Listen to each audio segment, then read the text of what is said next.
Once upon a time in Japan, in a certain province, there lived a samurai whose name was Shigenaga. This samurai served under a lord whose territory lay between the Sea of Japan and the mountains of the north. Every morning when our hero woke up, he heard the clash of swords from the northern mountains. This sound was always carried on the wind, and it was called the sound of war. One day he heard the sound while shaving his whiskers. "By the gods," says he, "I think I'll go and have a look at the sound of war." That very day he set out and walked straight into the mountains. After traveling a whole day, he came to a valley where the sound of war seemed to be the loudest. There was a cottage in the middle of the valley, and smoke rose up in thin curls from its chimney, curling just as the steam from a pot of stew escapes from its cover.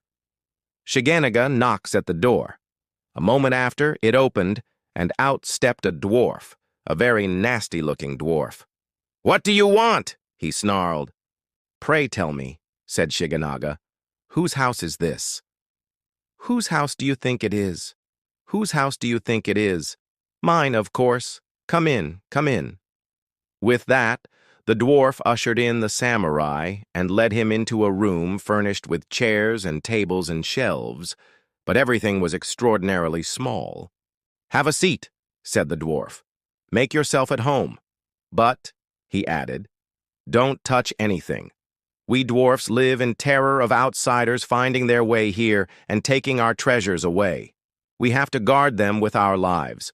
For generations, generation after generation, we have lived here guarding these treasures. We're rather particular about that." Shigenaga bowed low. "Of course, I quite understand. I am merely a traveler who strayed accidentally into your hospitable cave. I have no intention of stealing, but if I don't steal, pray, what else can I do? I am a samurai who is supposed to live by the sword. How can I repay your kindness? I am ready to die for you." "You'd die for us? Oh, yes. Well, that is really kind of you. But we really couldn't possibly accept such a sacrifice. We are quite contented as we are. Now, please allow me to pour you a cup of tea." The dwarf bustled into another room and soon returned with a tiny tea set.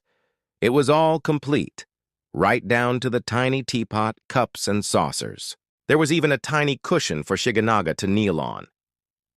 "Please take a seat," said the dwarf. "Now, my name is Unosuke. Pray, what is yours?" "My name," said Shigenaga, "is Shigenaga, and I serve under Lord Kagechika in the province of Echigo." "Well, Shigenaga," says the dwarf Unosuke, "you may stay here as long as you like, provided that you keep our existence secret. We are most anxious that our hiding place should remain unknown to men." "Leave that to me," said Shigenaga. He spent the afternoon drinking tea with the dwarfs and talking about everything. "We really feel lonely sometimes," said Unosuke. "We are fed up with this life of hiding. It's really dreadfully dull. I suppose it's our fault.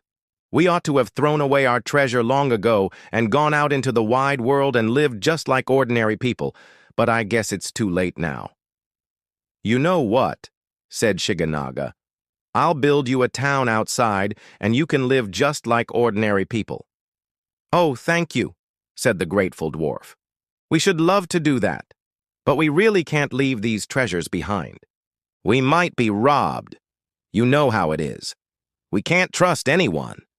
"I'll stay here and guard your treasures," said Shigenaga. "No, no, no, no, no," said the dwarf. "We really couldn't possibly let you do that. Why, you might die. Who would guard the treasures after that? Please go. And moreover, we are terribly crowded here. We have to live shoulder to shoulder. We need air and space. We want to live proper lives." "But how can I repay you for your hospitality?" asked the samurai. "Oh, just let us alone," said the dwarf. Shigenaga promised to keep the dwarf's existence secret, and with that he left the mountain that very same day. As soon as he got to the bottom of the mountain, Shigenaga sent for the leading men of the province. "I want to buy some houses and shops," he said. "Please go ahead," said the merchants. He bought enough buildings to form a large town, and then he ordered them to be pulled down and transported to the mountain. "Put them up again," he said, "but make the houses and shops twice as tall as they are now." The merchants looked at each other in dismay. "Is that all?" they said, and set to work. Shigenaga had the town completed in less than 2 months, and then he marched up the mountain. He was accompanied by the merchants and feudal lords who were strong and healthy, but short of stature. "This town is for you," said Shigenaga. "Here is your chance to live just like ordinary human beings." The dwarfs were overcome with emotion. "Oh, thank you," they said. "We really don't know how to thank you. Well then, we shall call this place Shigena Town in honor of you, our benefactor, and we hereby present you with a token of our gratitude." Then the dwarfs led Shigenaga into the deepest part of their treasure chamber and presented him with a box containing a splendid suit of armor. "This is the best armor in the world," said Unosuke.